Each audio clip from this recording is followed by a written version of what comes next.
How to clear your Wi-Fi router history. So to clear your Wi-Fi router history, what you can do is just open your web browser and you just have to enter your router IP address, like which may be starting with 192.168, something like that. So you just need to find out about what your IP address is. It's usually written in located on the sticker of your router itself, so you can find that from over there.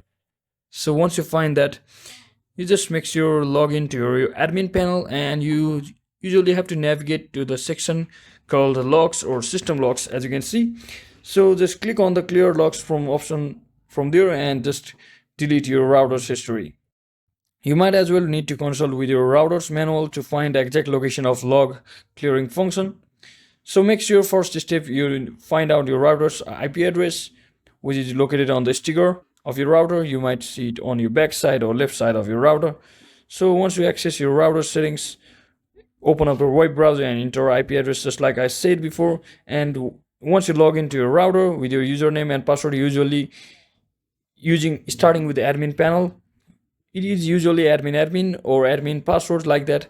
So you can check it out on router as well on your router. So once you do all of that, just locate the logs section. Look for a tab or a section labeled logs or system logs or similar, and just click on the clear logs button to delete your router history. You can also try completely resetting your router, but it might erase some other configuration settings, so make sure you are aware of that. So I hope this video was informational, guys. If it was, don't forget to like and subscribe to the channel. See you on the next one.